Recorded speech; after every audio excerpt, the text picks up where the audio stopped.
Hello दोस्तों, आपका स्वागत है गोल्डन फ्यूचर प्लेटफॉर्म में। आज 6 दिसंबर 2022 है, लेकिन मैं आज आप लोग के लिए 5 और 6 दिसंबर के 15 इंपॉर्टेंट करंट अफेयर का क्वेश्चन लेके आई हूँ, जो आपके आने वाले एग्जाम के लिए बहुत ही ज़्यादा इंपॉर्टेंट रहेगा।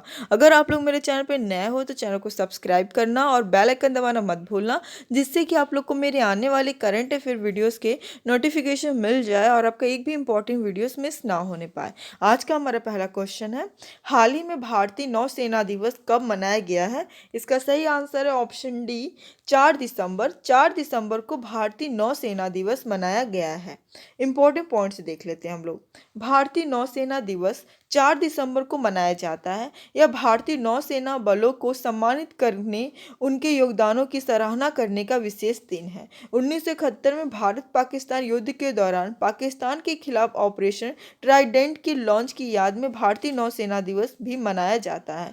भारतीय नौसेना ने इस युद्ध में एक प्रमुख भूमिका निभाई थी। युद्ध में अपने प्राणों की आहुति देने वाले नौसैनिकों को सम्मान देने के लिए हर साल भारतीय नौसेना दिवस मनाया जाता है। हमारा अगला क्वेश्चन है, हाल ही में किस कंपनी ने देश का नया expert book laptop lineup launch किया है? इसका सही आंसर है option B, tech company Asus ने देश का नया expert book laptop lineup launch किया है। इंपॉर्टेंट पॉइंट से देख लेते हैं हम लोग। टेक कंपनी आसूस ने देश में नया expert book laptop lineup launch किया है। यह कंपनी के बिजनेस लैपटॉप की लाइनअप का विस्तार करेगा, जिसमें expert book B5, B7, B2, B3, B9 शामिल है। ये नया लैपटॉप 12वीं पीढ़ी के Intel core processor, integrated fingerprint sensor, face login के लिए IR camera, physical webcam, shield और trusted platform module 2.0 chip support करते हैं। ये सभी एंटरप्राइज चैनल पार्टनर्स के माध्यम से भारत में उपलब्ध होंगे। हमारा अगला क्वेश्चन है, हाल ही में किस राज्य में पहली स्ट्रक्चरल ऑडिट नीति लागू किया गया है? इसका सही आंसर है ऑप्शन सी, उत्तर प्रदेश राज्य में पहली स्ट्रक्चरल ऑडिट नीति लागू किया गया है। इंपॉर्टेंट पॉइंट से देख लेते हैं हम लोग। नोएडा प्राधिकरण द्वारा प्रदेश की पहली स्ट्रक्चरल ऑडिट पॉलिसी को लागू कर दिया है। नई व्यवस्था में बिल्डरों को आंशिक या पूर्ण कंप्लीशन सर्टिफिकेट यानी CC लेने के लिए स्ट्रक्चरल ऑडिट कराना होगा, जिसकी रिपोर्ट मिलने के बाद ही नोएडा प्राधिकरण आगे की कार्रवाई करेगा। हमारा अगला क्वेश्चन है, हाल ही में किस अंतरिक्ष एजेंसी ने पृथ्वी जैसे एक नए ग्रह की खोज की है? इसका सही आंसर है ऑप्शन बी, नासा की अंतरिक्ष एजेंसी ने पृथ्वी जैसे एक नए ग्रह की खोज की है। इंपॉर्टेंट पॉइंट से देख लेते हैं हम लोग।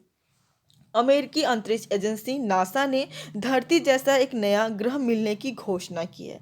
कैप्लर अंतरिक्ष दूरबीन से मिले ग्रह को कैप्लर 452b नाम दिया गया है। ये आप लोग को याद रखना है कि नाम क्या दिया गया है, कैप्लर 452b। सौर मंडल से बाहर मिला यह ग्रह हमारी धरती की तरह है। कैप्लर 452b नाम का यह ग्रह G2 जैसे सितारे की परिक्रमा जीवन के लायक क्षेत्र में कर रहा है।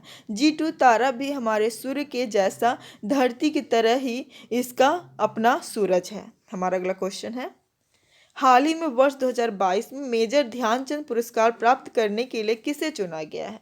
इसका सही आंसर है ऑप्शन बी, शरद कमल अचंता वर्ष 2022 में मेजर ध्यानचंद पुरस्कार प्राप्त करने के लिए चुने गए हैं।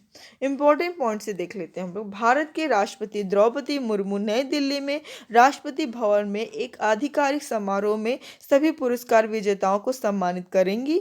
शरद कमल को भारत के सर्वोच्च खेल सम्मान मेजर ध्यानचंद खेल रत्न पुरस्कार से सम्मानित किया गया। उन्होंने इस साल राष्ट्रमंडल खेलों 2022 में 3 स्वर्ण पदक और 1 रजत पदक जीता था। 40 वर्षीय टेबल टेनिस दिग्गज शरद कमल इस साल खेल रत्न पुरस्कार प्राप्त करने वाले इकलौते खिलाड़ी होंगे। हमारा अगला क्वेश्चन है, हाल ही में किस राज्य ने धर्मांतरण विरोधी विधेयक को सख्त बनाने के लिए विधेयक पारित किया है? इसका सही आंसर है ऑप्शन ए, उत्तराखंड राज्य ने धर्मांतरण विरोधी विधेयक को सख्त बनाने के लिए विधेयक पारित किया है।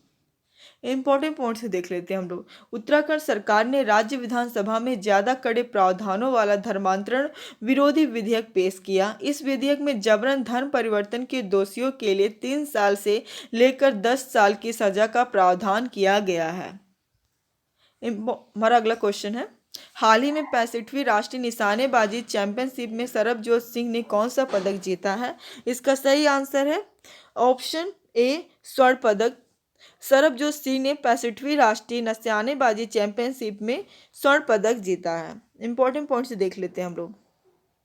हरियाणा के सरबजोत सिंह ने 65वीं राष्ट्रीय निशानेबाजी चैंपियनशिप में टीम स्पर्धा में शानदार प्रदर्शन करने के साथ व्यक्तिगत 10 मीटर एयर पिस्टल में भी शीर्ष स्थान हासिल कर 2 स्वर्ण पदक जीते।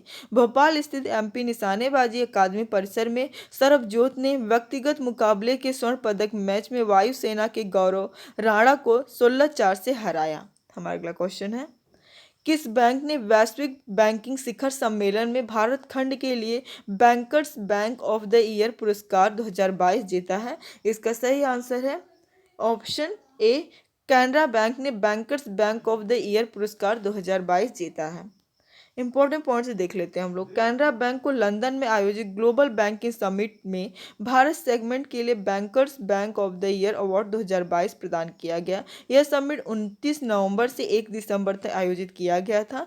कैनरा बैंक के एमडी और सीईओ एलवी प्रभाकर ने आयोजकों से पुरस्कार हासिल किया। कैनरा बैंक मुख्यालय है बेंगलुरु में। स्थापना हुआ इसके 1 जुलाई 1906 को। संस्थापक है अम्मेम्बल सुब्बा राव पई। हमारा अगला क्वेश्चन है, हाल ही में किस राज्य सरकार ने वन डिस्ट्रिक्ट वन स्पोर्ट योजना शुरू किया है? इसका सही आंसर है ऑप्शन बी उत्तर प्रदेश राज्य सरकार ने वन डिस्ट्रिक्ट वन स्पोर्ट्स योजना शुरू किया है। इंपॉर्टेंट पॉइंट्स देख लेते हैं हम लोग। मुख्यमंत्री योगी आदित्यनाथ ने 1 दिसंबर 2022 के दिन राज्य में एक जिला एक खेल योजना की शुरुआत की है। ओडीओएस योजना उत्तर प्रदेश के अंतर्गत सभी जिले की पहचान उन जिलों में जिस खेल में सबसे ज़्यादा नेशनल या फिर इंटरनेशनल स्पोर्ट्स में मेडल हासिल किए होंगे, उस हिसाब से उस जिले का वन डिस्ट्रिक्ट वन स्पोर्ट्स यानी ओडीओएस के तहत जाना जाएगा।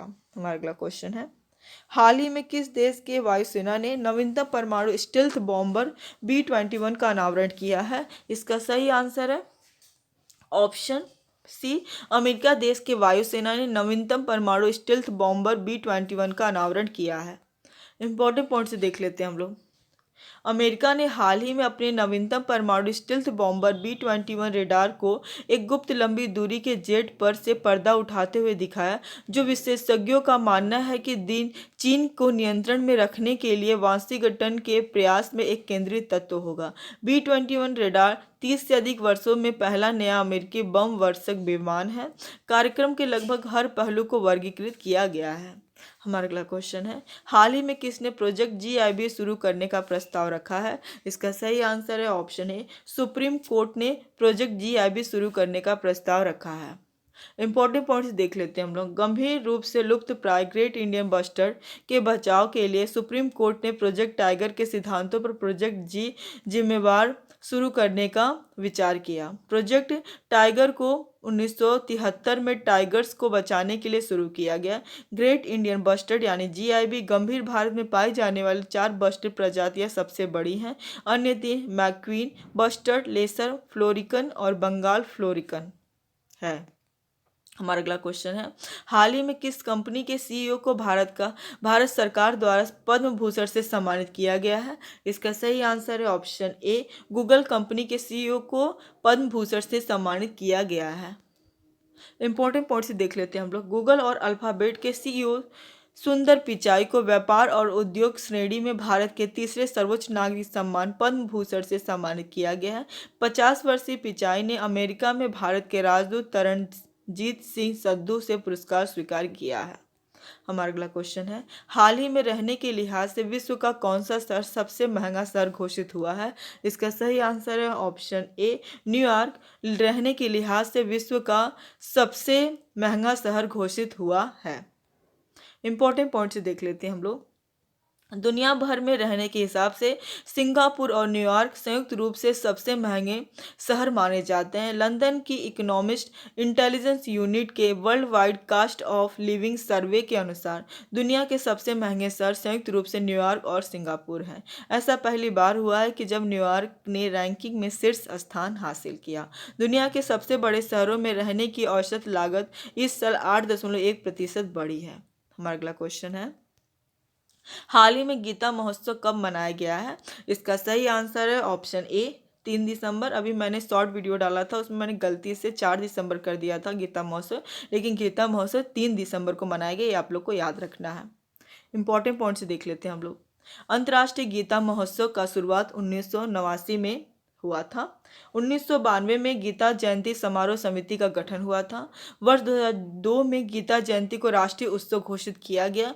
वर्ष 2016 से गीता महोत्सव को अंतर्राष्ट्रीय स्तर पर मनाया जा रहा है। हमारा अगला क्वेश्चन है और आखिरी क्वेश्चन है, हाल ही में किस उच्च न्यायालय ने मंदिरों के अंदर मोबाइल फोन के उपयोग पर प्रतिबंध लगा दिया है? इसका सही आंसर है ऑप्शन बी मद्रास उच्च न्यायालय ने मंदिरों के अंदर मोबाइल फोन के उपयोग पर प्रतिबंध लगा दिया है। इंपॉर्टेंट पॉइंट से देख लेते हैं हम लोग। मद्रास उच्च न्यायालय ने तमिलनाडु के मंदिरों में मोबाइल फ़ोन के उपयोग को लेकर बड़ा फैसला लिया है। कोर्ट ने मंदिरों में मोबाइल फ़ोन पर प्रतिबंध लगा दिया है। अदालत के अनुसार यह फैसला राज्य के मंदिरों की शुद्धता और पवित्रता बनाए रखने के लिए लिया गया है। कल का जवाब है, हाल ही में किसने नए राजस्व सचिव के रूप में कार्यभार संभाला है? इसका सही आंसर है ऑप्शन ए संजय मल्होत्रा राजस्व सचिव का कार्यभार संभाला है। आज का सवाल है, हाल ही में अग्नि वॉरियर भारत और किस देश के बीच आयोजित एक द्विपक्षीय रक्षा अभ्यास है? इसका सही आंसर आप लोग कमेंट बॉक्स में दीजिएगा। आज के लिए बस इतना है। Thank you for watching.